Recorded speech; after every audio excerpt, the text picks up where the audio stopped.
Settle down, class, please. Thank you very much. Thank you. Thank you very much, everybody.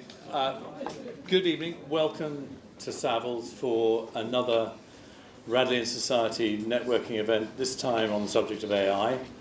My name's Simon Shaw. I'm the CFO of Savills. And you can tell, although our digital technology and AI comes under my remit, I'm not directly involved. And how can you tell? Because I feel the need to wear a tie. Pathetic joke, but it's worth a go. We've got the most amazingly distinguished panel this evening, and it is a truly interesting subject that is part scary, part exciting, and enormous. So I hope we'll try and bring some of it down into the realms that perhaps I can understand during the course of this evening. And you might think that property is not particularly well known for intelligence, artificial or otherwise. You'd probably be fairly reasonable in that assumption. But it will surprise you to know that, in fact, we are doing an awful lot in this arena and have been. And I was talking to some of the current Radleyans just now about some of the things that we've been doing. So I'm really interested to hear about this. I'm really interested to learn whether we're doing, broadly speaking, the right things or not. And are we making the same mistakes that everybody else is making? And to help us through that journey, I'd like to introduce you to Christopher Hill, who is going to be our moderator this evening. And Christopher's got, I think, just about everything that we need for the moderation job. Marketeer, public company CEO, startup advisor, and investor in all manner of related businesses. So I'll hand over to Christopher to introduce the panel.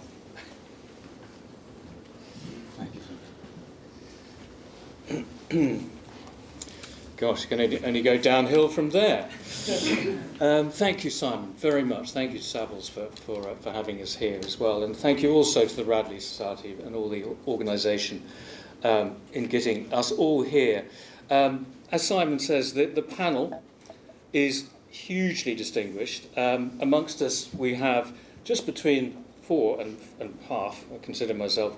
We've got authors, we've got a professor, we've got senior executives, we've got technologists, we've got entrepreneurs, investors, a lawyer, consultants, researchers, a soldier, and of course business leaders. We should be able to cover off most of the questions that you have posed. And thank you all for when you were signing up, to giving us an idea about what you wanted to talk about. That's a lot to talk about. We might need a version 2 to follow up on this. We span private and public sectors across a range of industries and professions. But sadly, we're missing a member of the clergy. And that is actually quite an interesting issue, because ethics and responsibility in AI is really quite a topical one, as it goes out of control in most of our minds. And that's something that I'm sure we'll talk about later on. So as your moderators this evening, my role is to help you get the most out of the panel before you. And so we want to hear from you. When we get to the Q&A section, after each one of us has had a chance to introduce ourselves and talk a little bit about what we're doing in AI, if you've got a question, please pose it either directly to one of the individuals or to the panel, and then I'll choose who to. Basically, one of them will just get something and I'll pass it down the line.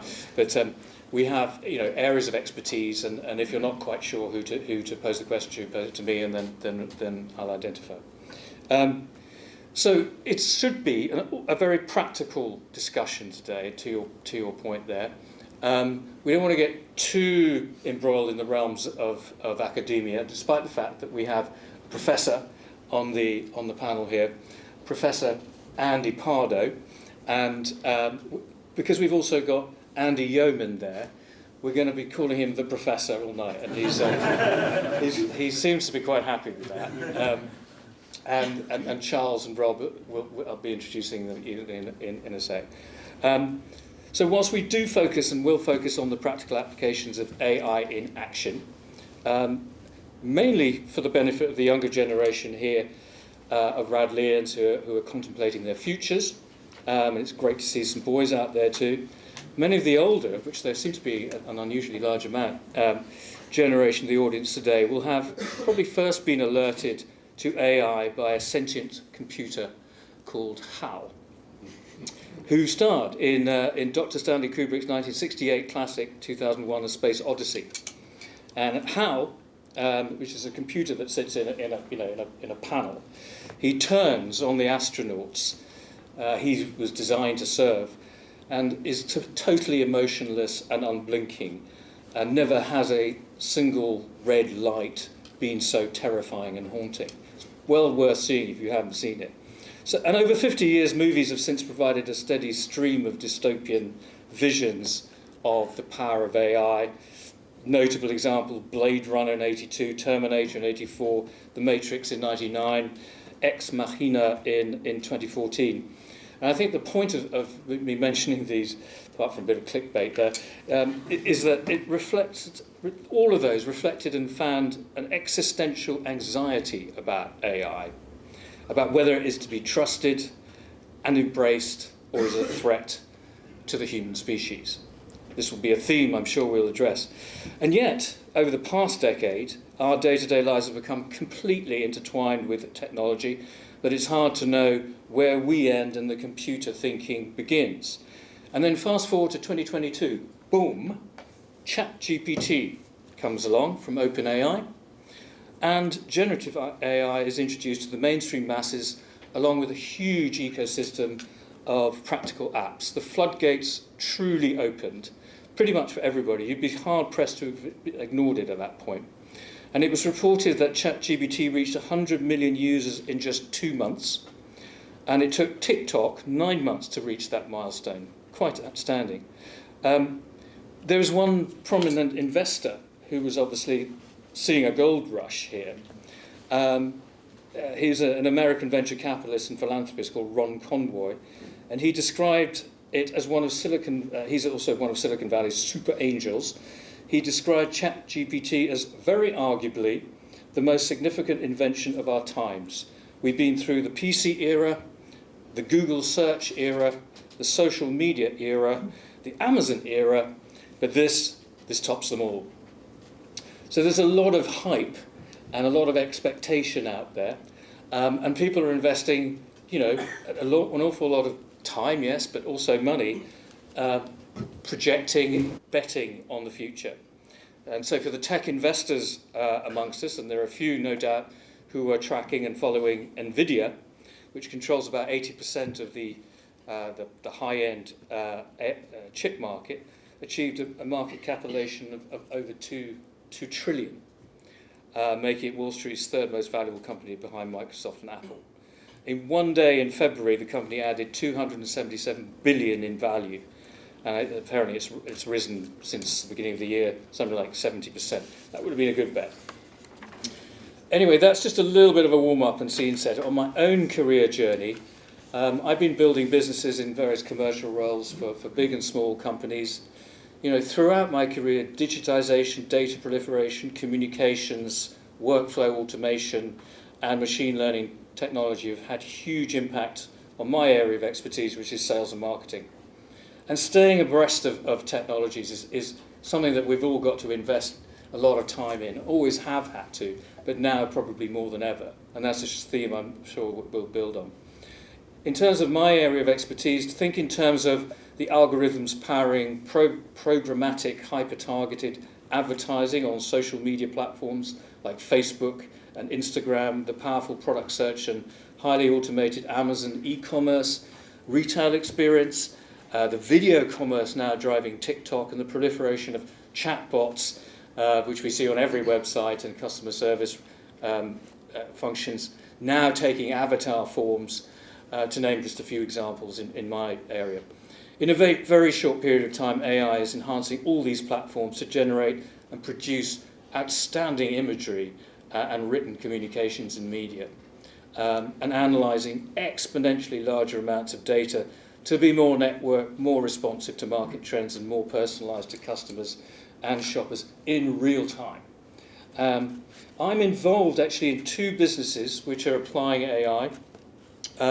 One is called Melior AI, which is a legal technology company selling advanced contract management software to in-house legal teams of medium to large enterprises who've got significant libraries of documents that need AI to crawl all over them very, very quickly and extract, identify, analyse relevant information and bring it to the attention of the user, of the lawyer or the in-house legal officer that is looking to do an awful lot of things, apart from obviously search and identify specific contracts. But also it helps organisations streamline various aspects of contract management, including compliance tracking, monitoring, risk assessment and performance tracking. We use actually a form of AI called extractive AI. So rather than generating from a prompt, this extracts with incredible precision data, specific data that you're looking for from a vast document library. It's a very, very sophisticated and advanced search function. Extractive AI is different. It's using models relied on for their sharp accuracy and precise interpretation and management of contracts. It does not hallucinate like current forms of generative AI are reported to be doing. In fact, there was one lawyer who went to jail apparently for standing up in front of a judge and jury using case studies which had been entirely generated from AI, from ChatGPT, and it was all a complete load of rubbish. I mean, that's a situation you don't want to find yourself. The other business, and I'll bring this to a close before handing over to Professor, is potentially quite relevant here. It's called 21st Century Digital Teaching. It's an educational technology business. And we have developed a platform to deliver the entire GCSE maths curriculum on a platform that uses AI to personalise the learning experience for each and every individual pupil. So as you are learning and as being taught and as you are learning on this platform, it recognises what you're good at and what you may have not quite grasped. And it makes sure that it brings into subsequent lessons examples and challenges. And it integrates the entire GCSE curriculum. It uses maths-trained teacher avatars to deliver the maths lesson in short-form videos, none of them longer than 6 to 8 minutes. And we're getting a lot of interest now. We're just launching it because it also integrates really immersive games, and it's got interactive multiple choice questions. And we're just literally launching in the market now, so it's a really interesting time. We're running trials, and I was hoping to bump into Gary Wiseman, the college's head of maths, to see if I could get him involved in that.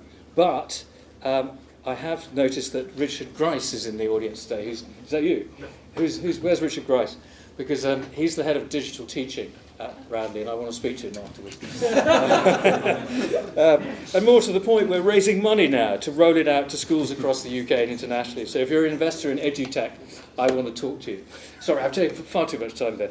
But I hope that just gives us a little bit of warm-up and an insight into a couple of practical applications and businesses that I'm involved in. Enough from me. Over to Professor Andy Pardo, who will set the context for AI. And how he's seen it impact industries today and what we're likely to see in the near future. Professor. Thank you.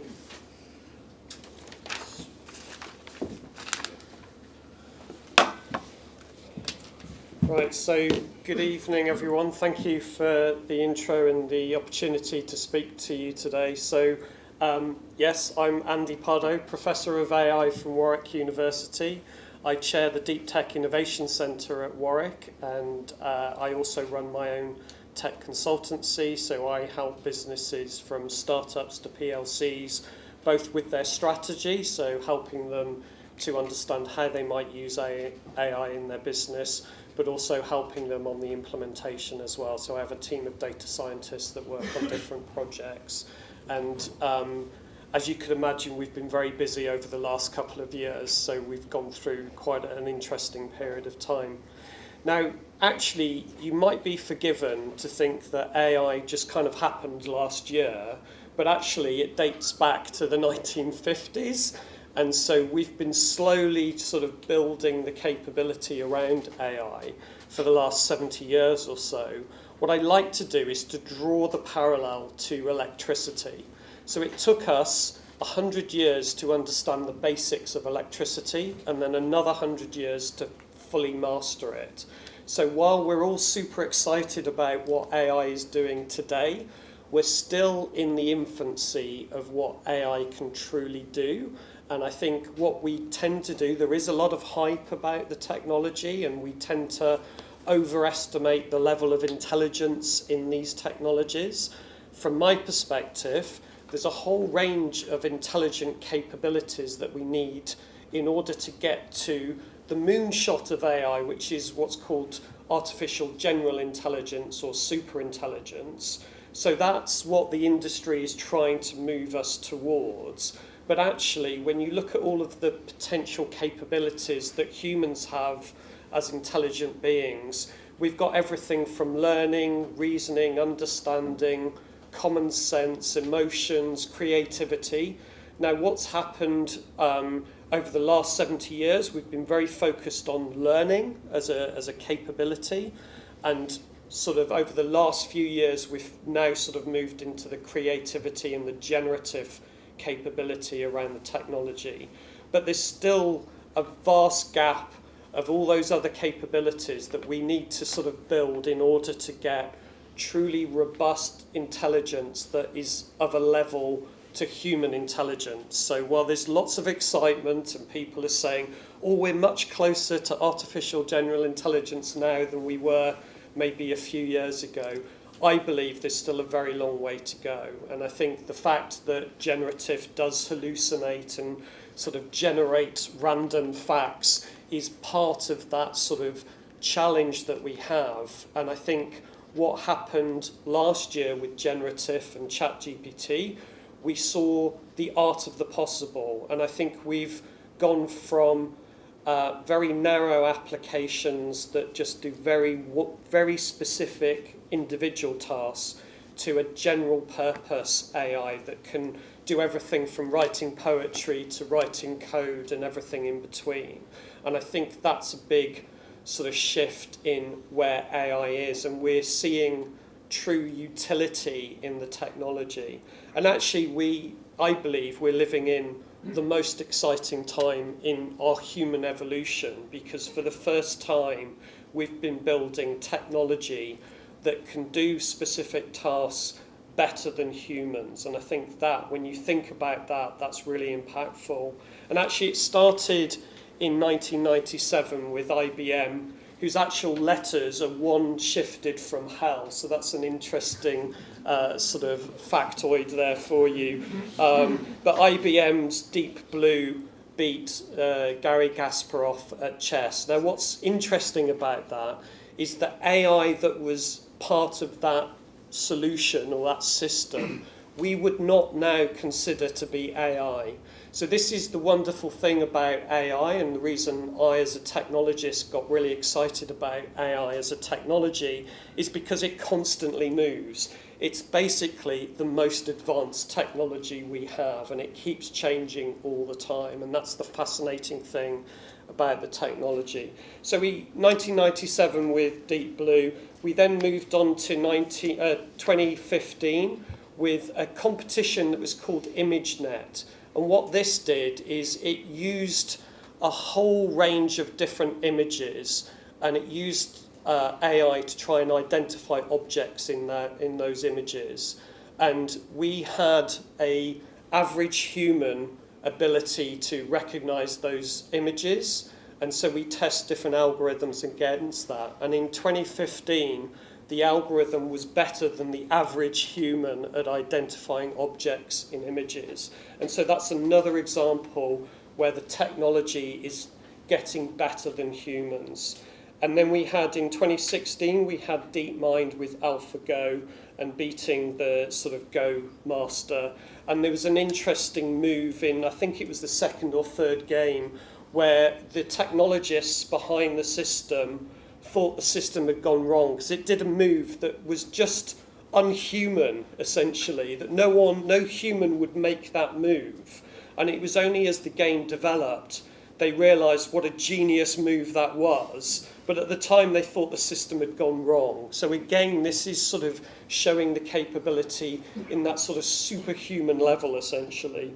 And then, of course, last year with generative, we had the ability to pass exams, which is, mind-blowing in its own right. And I think the technology has just moved on so fast. And actually, the challenge right now is it's moving at such a pace. And actually, generative AI as a field of study has been around for a few years, and actually it's not just about creating or generating text, it's about generating music, it's about generating images, videos, but even inventing things. So this sort of generative capability is going to get better and better, and we're going to see more capability and more utility coming out of the technology.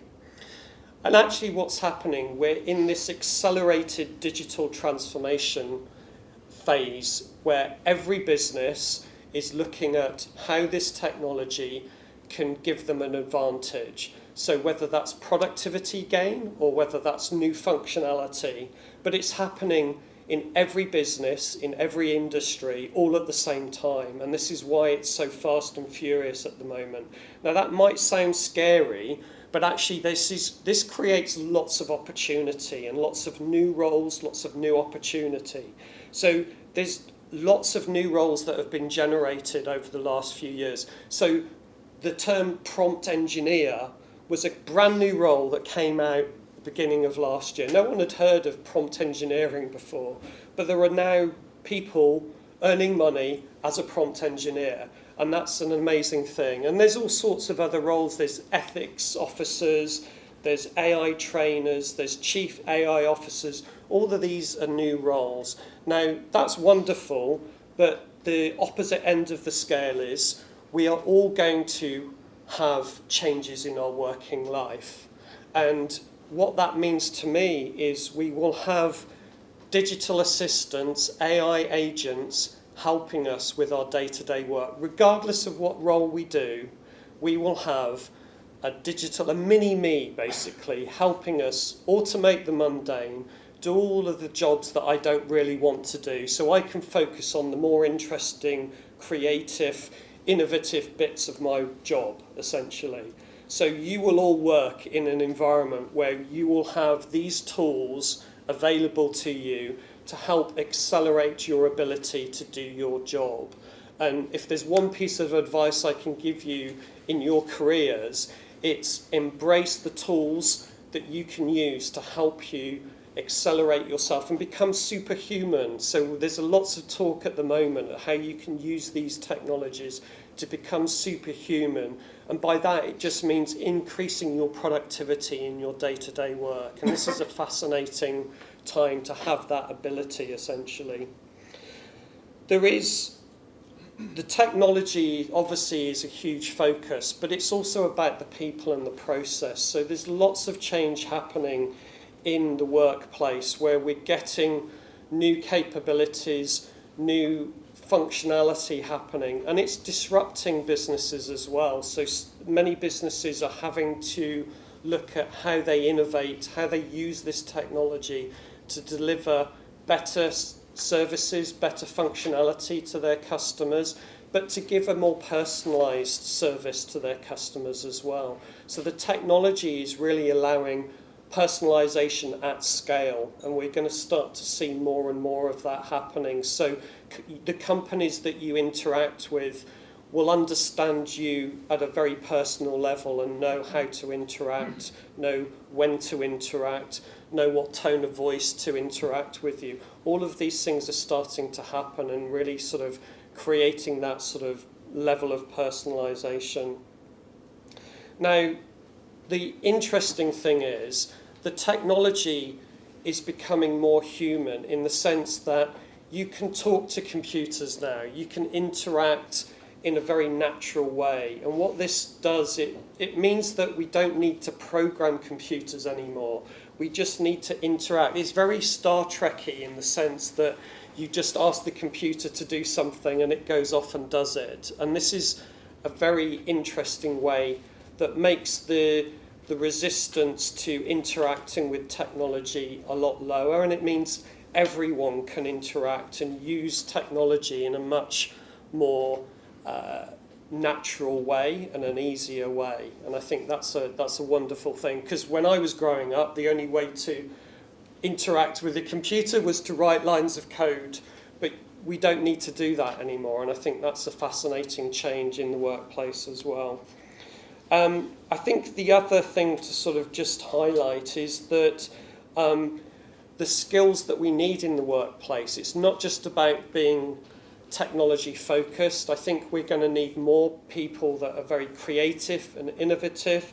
We're going to need creative thinking, with problem solving as well. So all of these human skills we're going to need to amplify and do more of, because the technology and the AI will do a lot of the mundane work for us, but that will free us up to do the more interesting and creative work. So I think the technology, obviously I'm going to have a very positive spin on the technology, but I believe the technology will allow us to, as people working in different companies, to do more interesting and creative work and actually automate all the dull, boring stuff. So actually I think the workplace is going to be a lot more interesting for people in the future. I think I'm going to close that out in terms of setting the context. So hopefully that's given you a little bit of a flavour, and I'm going to hand back to Chris.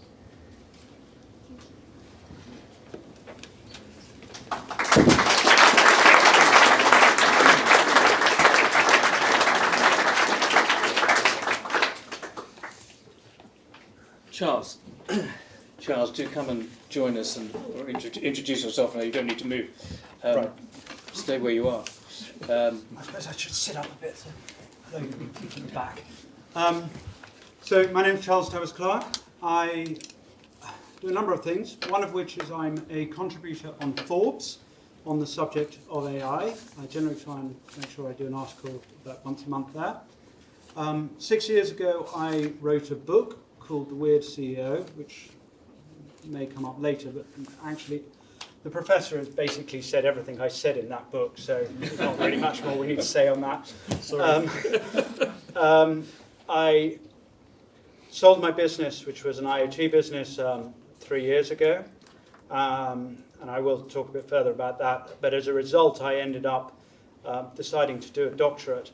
The professor's actually a real problem for me, because not only has he taken all of what I'd like to talk about, but he's also at Warwick where I'm doing my doctorate, so I have to bow and scrape next to him. So beyond that, I am now starting another company which is trying to understand how things really happen within organizations rather than how they theoretically happen. So again, really on the human side, who's actually interacting with who and what are the implications on the technology of that. So that's probably about me. Thank you. Andy. Hi. So my name is Andrew Yeoman. I am, a lot like you, I do many things. So my day job, I run an AI-based company that we use the technology to predict the claims in insurance. So we monitor and track every single ship in the world in real time. We monitor and track every single piece of cargo that moves around the world in real time, and we build behavioural models, so we understand how these objects behave, using that AI to do that. And then we correlate all that to claims.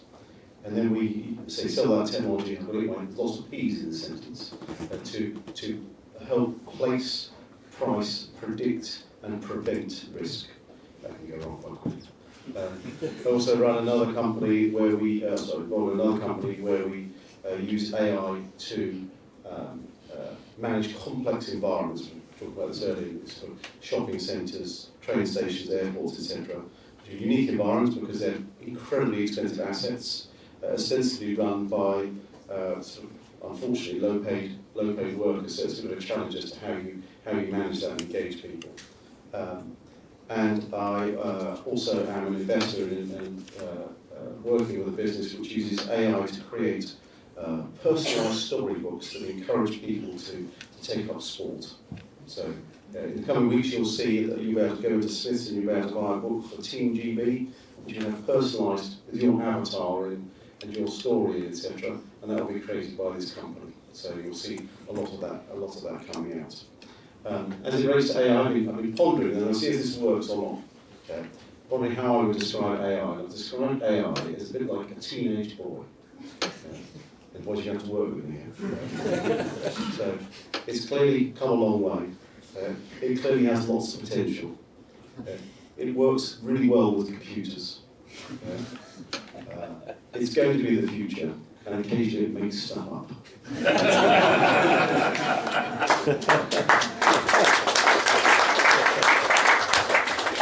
Thanks. A great pleasure to be here this evening. I'm Rob Bassett-Cross. I'm the CEO and founder of a UK, US, Australian-based business called Adaga. We employ about 120 data scientists and engineers here in London, and we produce AI software for a very real-world application, and that is supporting organisations in defence and national security for each of those governments in those three nations to really help them make better decisions, where better means faster over much greater complexity. We do that using various techniques like computational linguistics, so natural language processing, things like network science, machine learning, deep learning, and really what that means in the real world is we take in very complex, messy human-generated data. That could be text, emails, could be phone calls, could be transcribed other modalities such as video or audio, turn it into a structured form that the machine can then understand loosely, and then make sense of it by producing insights for users. And those users are people like intelligence analysts, decision makers, policy makers, military commanders. We currently do that for the MOD and various other government departments here in the UK. The reason why that's so important, and I definitely don't come from a coding background, so there's hope for everyone that didn't do very well at maths, and I certainly didn't. I was a soldier originally. I then went into banking, and then realised what we were doing in banking could have helped me in the army. And in the army, my job was to basically hunt terrorists from 9/11 onwards. And in 2004, something happened that I thought was criminal at the time, and subsequently realised that technology could have helped me as a human to make a better decision. Is you're meant to rescue the good guy, and the bad guy's meant to get it. That did not happen. 6 weeks later, we realised we had a needle in the haystack that we should have actioned that night, and we could have rescued the good guy. But it took 6 weeks of human effort. Humanly impossible, technically possible. Had we had the sort of technology we now have access to, we would have rescued that man's life. So AI for me is about how do we bring to bear commercially available technologies for government that isn't that innovative anymore, in order that they can make better decisions.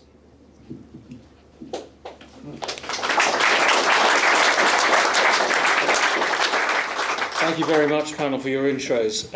Now we go into the Q&A. I'm going to kick off with a question to Charles, actually, in addressing actually a pretty common theme from all the areas of interest that you've expressed when you applied, which is broadly around skills needed in the future, how the job market is going to change, how does it impact on the workforce. And Charles, you've been pretty preoccupied with organisational transformation and the skill sets needed in this day and age. Would you sort of comment on what you're observing and what you're what you're advocating, as it were? Well, that's a nice, easy one to sum down into 3 minutes. So I was very pleased to see the other day there was a mainstream article that came out, which was saying that why have we been telling everybody that we need to be learning how to code?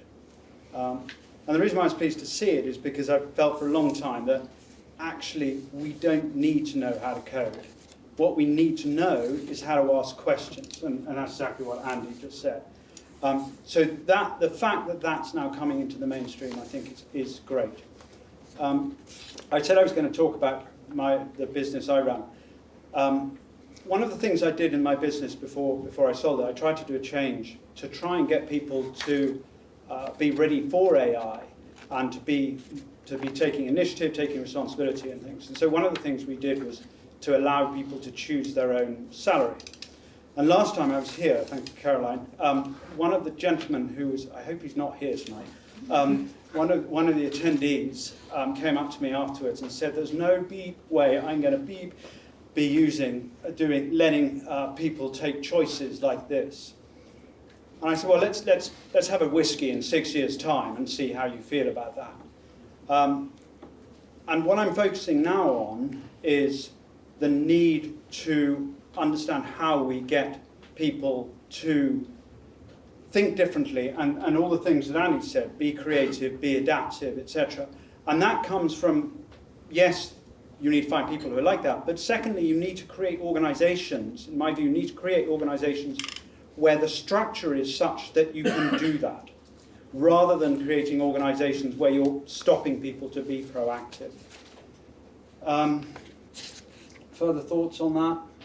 I think probably enough. Professor, you've been looking at this in some of your sort of circles as well? Yeah, so I think as I was sort of mentioned in my intro, there are new roles coming out, and I think there are people's work will change and evolve. So technology in any form, whether it's AI or other digital transformation technologies, it's an enabler and it's there to help us. And I think the focus of work will change, will be more productive, hopefully, with the technology. We'll be looking at creating more opportunity, and that will create new roles and new focus for work. I think how organisations organise themselves will change in terms of the IT departments, and again, more focus on outcomes, more focus on what customers want, more focus on personalisation. I think one of the really great things about the technology is you can personalise at scale, which has never really been possible before. And I think that's going to be a really interesting area. I think this dovetails with the whole data trust and data privacy side of things, but that's maybe another topic. But I think we will see lots of transformation. There will, of course, be the odd role that does get displaced, but I think many roles will just be augmented and enhanced with the technology. So for me, AI is just a fancy calculator or another tool that we would use in the workplace to help us and accelerate what we do. And I think for me, that's a very positive way to look at the technology and a great sort of way to think about. The other thing I would say, and I meant to say in my intro, but I think certainly in my career, and I'm sure it's the same for the rest of the panellists, you have to have a lifetime of learning. So when you finish school and finish university, learning new skills and new technologies or whatever it might be, that never stops. You have to constantly sharpen the knife, as it were. You have to constantly learn new things, and I think that's the beauty of work, is that the skills and the tools and the technologies that I used when I first started work is very different to what I do now, and I think that would be the same for all of us. So that's a great lesson in life, is that you just constantly have to learn new things, and that's exciting because it's really nice to learn new things. Nicely put.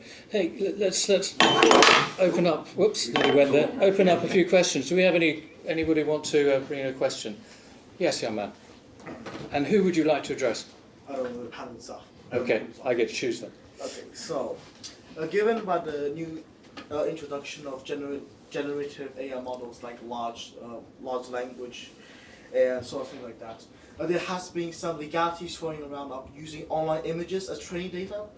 Now there has been some rumors floating around online that says that Midjourney, one of the AI generated models, when putting a prompt, actually generated out legally copyrighted material.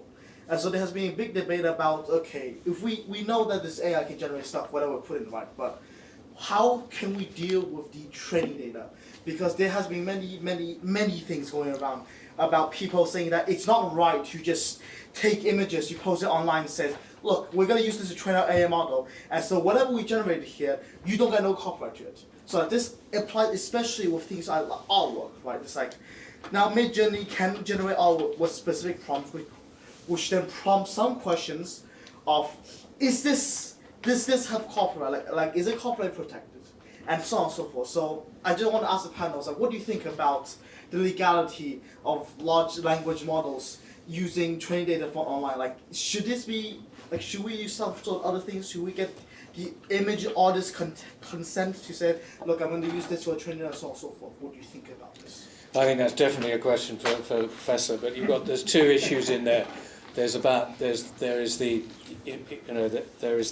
are legal issues in there, and there's also protection and responsibility in there. Yeah. So it's a really good question, and I think what happened last year was OpenAI and others have shown the art of the possible, and they basically sucked up lots of data that was online to sort of create the capability. I think what we're now seeing, and there are legal cases happening at the moment, where I think there's going to be a move from the generalist sort of models to more specialised. And what will happen is the data that's used to train them will be properly curated. So that will hopefully deal with some of the copyright issues in terms of the training data being used.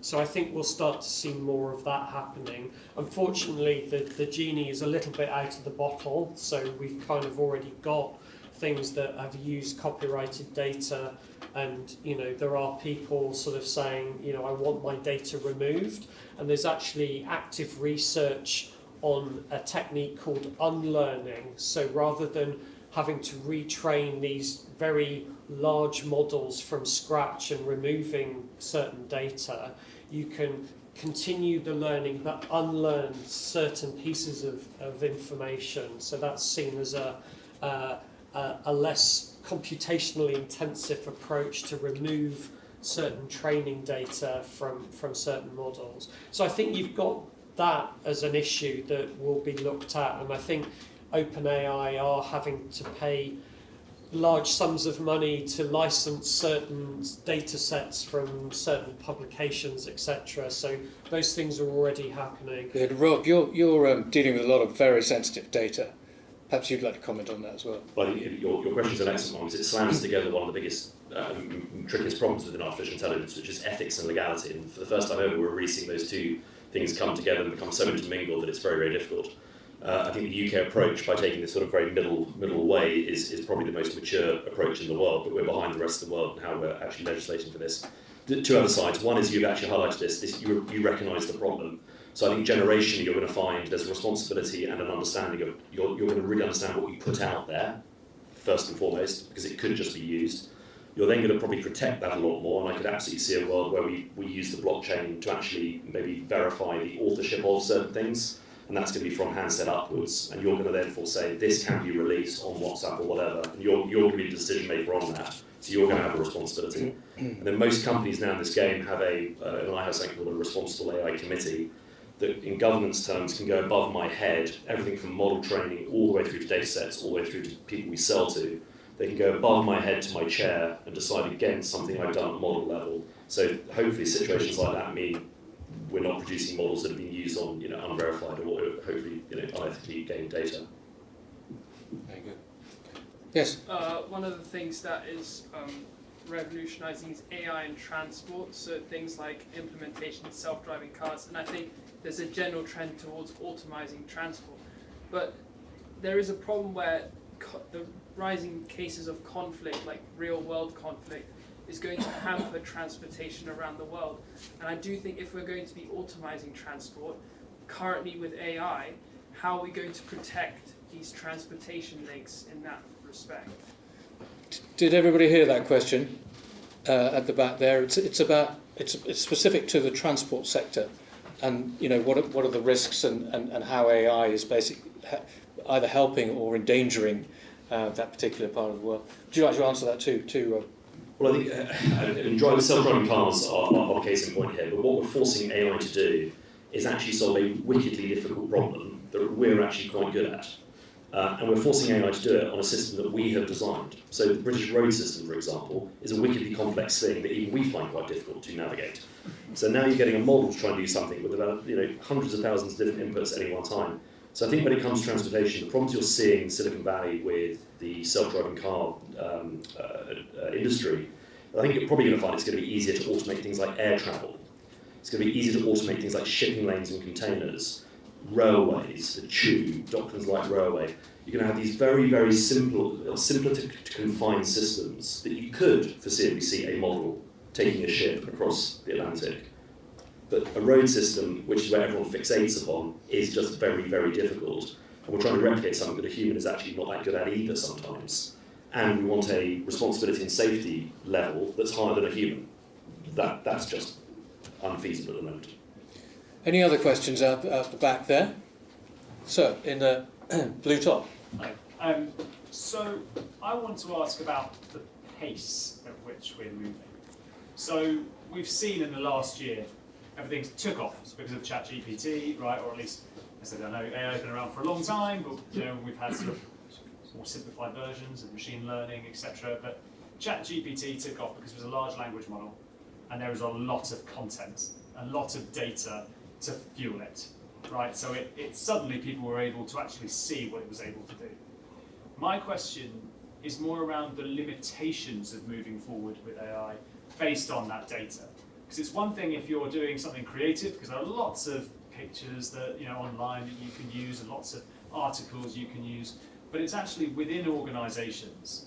The data they have is so limited and, from my experience, often very, very bad. So you talk about mass personalization, which would be fantastic. But if your organization only has 4 criteria for its customers, you only have 16 permutations of that personalization. So I suppose that's my question to the overall group is where you see the limitations are of this, despite the fact that we may have the technology, but what we're lacking is the fuel to feed that technology. Well, if I may point this, Andy, if I might involve you, particularly on the insurance case study, use case, perhaps you give a perspective from you on that. Yeah, so it's a really good question. And so I say work in the insurance industry. Is anyone else in the insurance industry? Okay, so that's what I'm saying. They're rubbish. Properly rubbish at data. We did an implementation with one customer. They said, can you have our claims records? I said, certainly. He said, can I get your business card? I gave him my business card. And he said, is this the correct address? I was like, yeah. Why do you actually need my address? Why should you need my address? He said, well, send you our claims records. How are you sending them to me? I'll get them out of deep storage in boxes. That's ridiculous. So what we find in these organisations is often, if we talk to an insurer, their digitised data is actually quite little. Okay, so they know that there was a claim and they know the amount of the claim. But the real insight is locked away in the document, which might be a surveyor's report, etc. Okay? And that's not ready for analytics. Good news is that these large language models can now unlock that. So now they can open the PDFs and they can open the documents and they can extract data into a structured form. So I don't think the challenge of running out of data is one that we're going to run into. And we not only are we now extracting the data, we're also extracting the meaning of the data. So we're working on a solution right now that's comparing contracts and trying to say, well, actually, if you're giving me that contract and this is my standard clause, does that mean the same as my standard clause? So it's moving on, and quickly. Rob, there's a couple of contradictions here. So we're going through a current trend of the models getting bigger and bigger and bigger and bigger. But we've already run out of data in the world to train them to get much bigger. That said, if you take a linear projection of where computing power goes, the computing power will be about 1,000 times more powerful during the next decade, which will produce models potentially 1 million times more powerful than GPT-4, 1 million times more powerful. And GPT-4 today will be at thousands of the cost to produce it in 10 years' time. Bearing in mind it costs Sam Altman about $100 million to produce this. So there's a sort of equation there whereby these things are just going to get ever more powerful. Now, your organisation may not have much data relative, but the world does, and so I can't get through my inbox in a day, which is my data conundrum. So therefore, anything that helps me with that is hopefully productive. The other thing is, if we have that limited data in the world currently, and now we're producing more and more data by virtue of having these machines, and everything's becoming connected, and therefore all that needs to be processed, and the machines themselves then produce derivative data. Just put into perspective, by the age of 4, you had more data inputs by the age of 4 than we have data in the world at the moment to train models. So we still do not understand the working of the human brain and its modality inputs versus where the power of these things are going. And this is just large language models. And this is, as has already been said, this has happened since 2017. That was when really we saw that transformer architecture emerge. And we've gone from, when did we emerge as humans? Somewhere in the region of 300,000 years ago. We left Africa 70,000 years ago. We learned language 50,000 years ago. It took us 5,000 years to go from the Wheel to Saturn V. It's taken us 70 years to do this. This is moving so fast. It is unreal, and humans have never seen anything like this in their entire history. Question on this side of the fence, Heather. Thank you, yes. Relevant to what we were just saying about the speed of evolution, are there any concerns around the environmental impact of AI? I was really hoping somebody would address that, actually, and it's a really, really key issue, and I think that I think Professor Andy's going to have a view on this, but I just did a little bit of research on that particular issue, and data centers is really where the focus of the concern is here. Crucial part of infrastructure supporting digitalization and the deployment of AI, and the electricity infrastructure that powers them. And apparently they are responsible for nearly 1% of the world's electricity demand. The rapid integration of AI into software programming and generative AI is further exacerbating that. Actually, the International Energy Agency's electricity report says that data centers, cryptocurrencies and artificial intelligence consumed about 460 trillion TWH, whatever those are, probably. Sounds like an awful lot. Accounting for almost 2% of total electricity demand. And as OpenAI's ChatGPT usage increase, the electricity demand will surge. It is also estimated by the International Energy Agency that by 2026, the AI industry is expected to have grown exponentially to consume at least 10 times last year's consumption. That's really scary.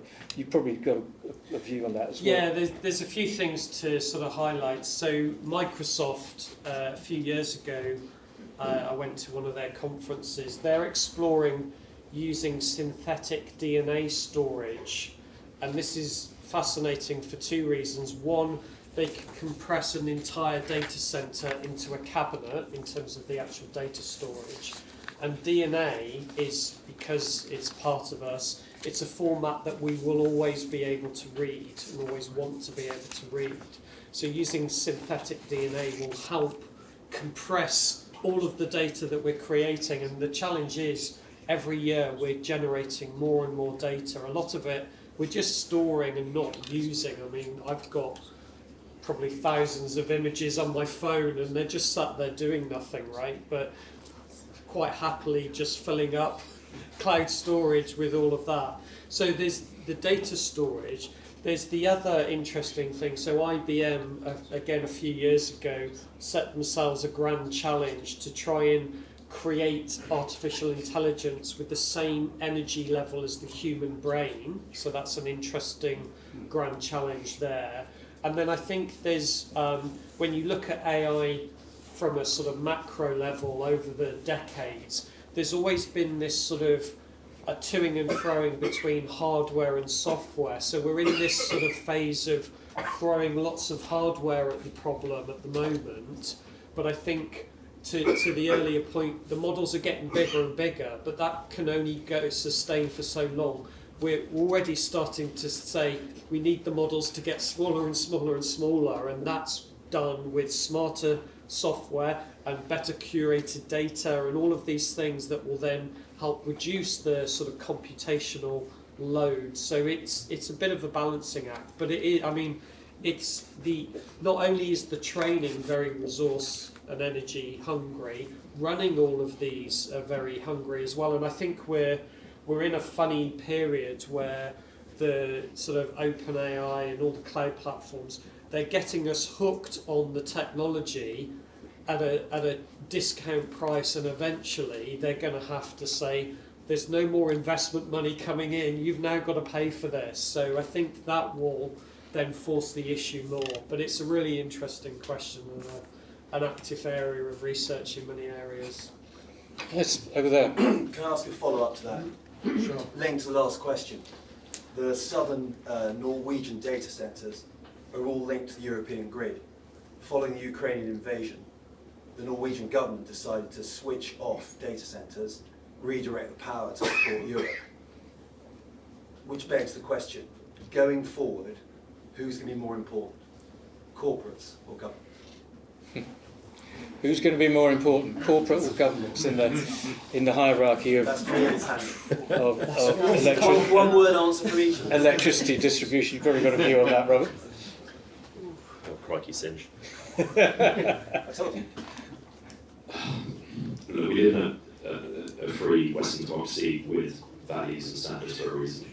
And what the government is not yet ready to do, or it's not prepared to do, is manage that much closer intimate relationship that is going to have to exist with its private sector. That is absolutely clear at the moment. Government cannot do all of this. It is going to have a closer relationship with its private sector in order to deliver all these capabilities. Didn't answer the question. I didn't, did I? No. one word answer from each of you, corporates or governments. I don't think it's binary. Doesn't know. I think there's more chance of government switching off corporates than corporate switching off government. Corporate. Corporate. I'd say government.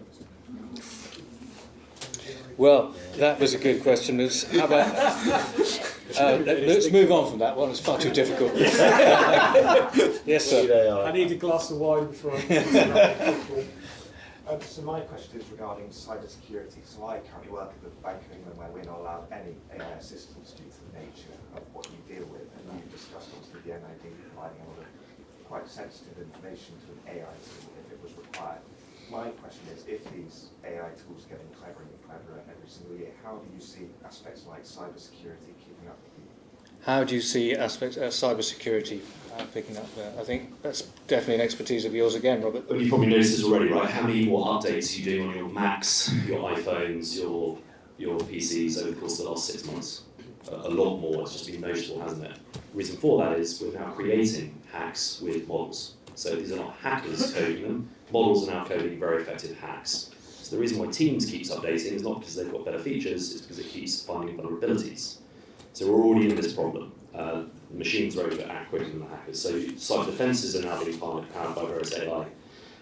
When it comes to systems, the reason for the explosion in software, and again, when we think about AI, we're talking about a lot about AI, of course, but really all AI is a penthouse suite. And think of it like this. The penthouse suite is in a block. That block is software and the infrastructure, the foundations of the tower block. So this is a system, right? We spend a lot of time talking about the washing machine, but we need to talk about the plumbing in the house that goes into the dirty laundry and water. That's the data, the infrastructure, the software, the AI. The AI is just really the tip of the iceberg. So when we talk about security, because a lot of corporates have taken advantage of the cloud, the scalability, the flexibility, the relative cheapness, everyone's created a much greater vulnerability plane. Now, governments can't do that, and the British government in particular has been slow in adoption of the cloud. Therefore, it's kept air-gap systems, not for a good reason, but because it just hasn't innovated. We're going to see a kind of comeback down from very, very open systems to closed air-gap systems where you're going to have to run certain models, for example, your Bank of England models or the NOD models are going to have to run closed systems. Now, the one reason you can't do that in British government is you don't have the computational power in the government to do that because they haven't bought the chips and they haven't got enough electricity. So these are just some of the problems. So they're not just solved with software, but to meet some of these threats, you can have to design software to meet threats that are created themselves by software. But it's an arms race and it's hard to keep up. Charles, you want to add something? I think there's another problem about cybersecurity is that there is a propensity to say we need to defend everything. And there's good reasons for it, for the obvious reasons that Rob said. But the question which isn't asked often, and I think needs to be asked more often, is what is the cost of doing this compared to the risk? I haven't got an answer for that, but that is the question that needs to be answered. Very good. I think we've got time for just one more from who really wants it. Come on. I think one of the boys should have this. You, young man. I was hoping to ask a question about diversity. So early AI models, they were criticized for having too little diversity. But as people have put in more training data, there's been the thing of being too much diversity. For example, putting Asians on top of Mount Rushmore. So I'd like to ask the panel, is there such a thing as too much diversity, and how do we get that balance of suitable diversity? The question is around diversity bias or not in terms of AI models and the internet generally, actually. That's a fairly good point. Who wants that?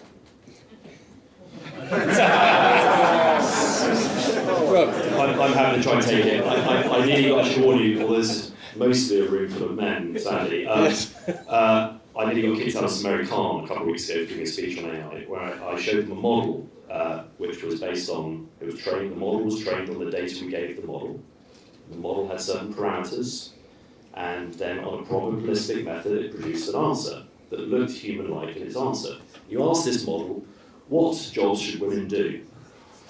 Based on data from hundreds of years, and it gave 3 answers: nurse, teacher, prostitute. Because it was trained on the data that we showed it. And that data was not cleansed, verified in any way, and the model did what the model was trained to do, which came up with a highly probabilistic answer based on the history it's shown.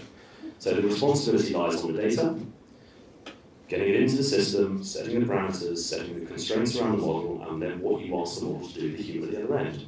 We don't use that model to provide career advice to women. We use it to find terrorists, and it's very good at that. So again, there's a whole chain here, and this comes down to you've got to understand. And the teams, the responsibility teams at some of these larger US companies have gone slightly mad on the kind of overtraining of what should be produced. But there are humans in the loop at all these stages, and those humans should have done a better job. Thank you.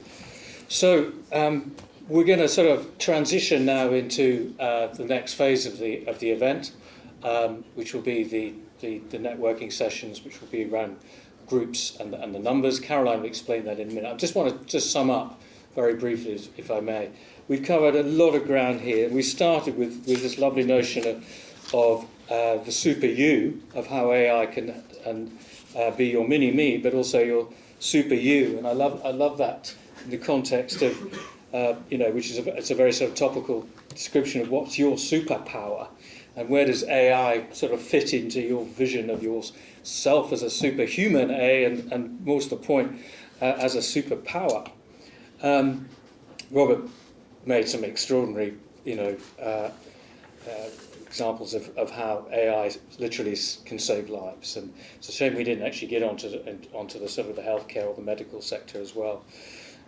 Very interesting thing raised by Charles and others around the kind of background and knowledge and skills that you need. And it sounds like we need a lot more right-brainers, creative people, not necessarily trained in code, but people who can really communicate and imagine and engage with AI in a way that enables that to be driven by human creativity and imagination. There's obviously a minefield around copyright and legal protection at the moment. There's no easy answer to that one, probably until there's a sort of coordinated approach amongst governments and legal regimes and jurisdictions as to what's right and what's wrong. The meaning of data is really the biggest challenge we've had for ever since digitalization and the massive proliferation of data. AI is obviously right in the middle of that critical question, the environmental impact of AI, which is something that we're beginning to get our heads around clearly as society. This conflict between public and private, corporate and government, perennial problem. Where's the balance? Who's right? Who's wrong? Who's got the money? Who hasn't? But we won't answer that tonight, I don't think. Perhaps over a glass of wine, maybe. And then, finishing up on the issue of cyber security, and that's a really big issue as data proliferates, network proliferates, and the dark web, etc. Actually, I've prepped Rob to sort of conclude on a point which he raised with me when we were having a conversation about how incredibly important AI is in our lives, but also, to this nation. And I really, I think we'd all value the message you're about to deliver. Cool, thank you. I was going to leave you just with three points. This is for everyone, not just the boys in the audience, because I think this is going to affect all of our working lives. I think we've emphasised, number one, the speed of how quickly this is developing. This is happening so fast. It is absolutely unprecedented. Number two, I think we've emphasised the need to constantly understand and relearn. All of us, whether we like it or not, are going to have an intimate relationship with a machine. Hopefully, that's for prosperity and for productivity. It's also going to cause some very, very negative issues around psychology, relationships, certainly for boys. We can get to that over a drink. Finally, though, this is the first time, well, not the first time, because of course we saw this during the nuclear arms race during the Cold War, but now we are back in a period where technology and geopolitics are intertwined. A nation's strategic advantage is its ability to innovate faster than its adversaries. We're seeing this with America, with sanctions over chips to China. And what America is absolutely trying to do, through everything we mentioned tonight, through chips, to the models, to the software, to the power production, it is trying to gain a strategic advantage through innovation, which happens across its economy, to not lose against China. And so everyone within our economy has a responsibility, be it a property company, be it a nuclear generation fusion outside of Oxford, or be it developing the next AI model. This is going to be used by everyone everywhere, and everyone, therefore, for the first time ever, is contributing to the net strategic advantage of our nation.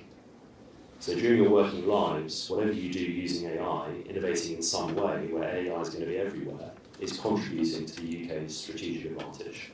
And to be very clear, we are behind.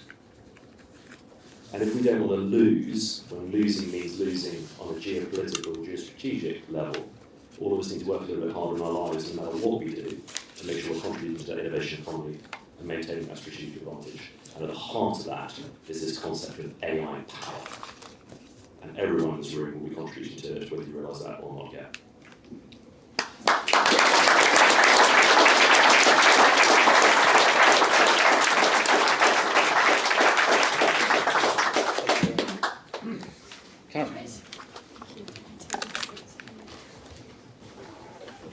Well, I want to start with another round of applause, please. We're immensely grateful for our speakers tonight and to our host, Simon, for your time and your effort. Without that, we couldn't host events like these that are meaningful and successful. So please, a massive round of applause.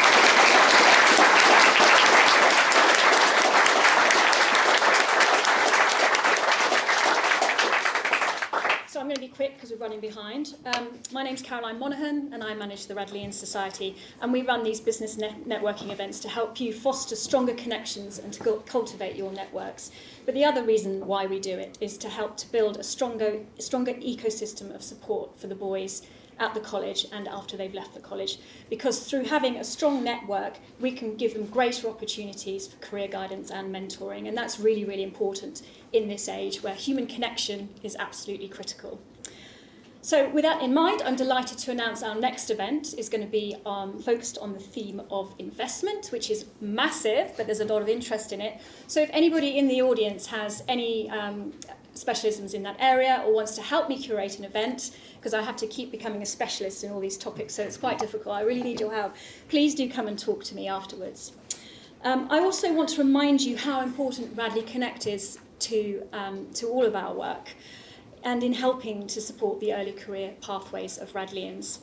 So the reason why it is so good and why it's different from LinkedIn is because you can see how people are willing to help on their profile. That creates somewhat of an open door, which is really important because you can go on and you can say that person is willing to help with this or that. And I wanted to just give you a couple of stats just to show you how much it has come along since we last launched it. So there's now over 2,000 people on there. 1,100 of those people, so over 50%, are willing to introduce others to their connections, and 1,200 are willing to give insight into a career or a company. So it's so important to use the platform. And how are people using it? So they're using it to find work experience, internships, find out more about different industries, what it's like working for a particular company, what it's like working abroad, how to transition into a different career, getting interview techniques or CV advice from specific people, and much, much more. So it is being used already, and please use it more. I urge those who aren't on there already, please sign up, and those who are, please try and keep your profile up to date so that people know how they can approach you, because that's really important. Details of Radley Connect can be found on the cards on reception, so please go and grab one of those, and you can use the QR code to sign up. We also are on Instagram, so please follow us there. That shows the vibrancy of the Radley community, what's happening in the business network, what our entrepreneurs are doing, what different people in the community are doing.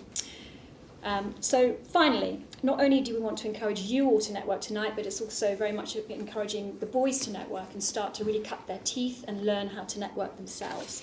So we're delighted to have 16 boys, plus our camera boys, here tonight, who've all shown an interest in AI. Now, they might feel a little bit apprehensive in talking to you, they may not. Some of them seem very confident about it and probably know a lot more than you. So I would urge you to go and start conversations with them. They absolutely want to talk to you, and your guidance and support at this stage could actually be invaluable in helping them to shape their future careers. So, time for a bit of focus. We're going to go into group networking now. So we're just going to move the speakers around small groups of people. So you should have been given a number on arrival, which corresponds to the numbers on the wall. Number 1, number 2, number 3 in the middle, number 4, and number 5 in the bar. Best number to get, really. So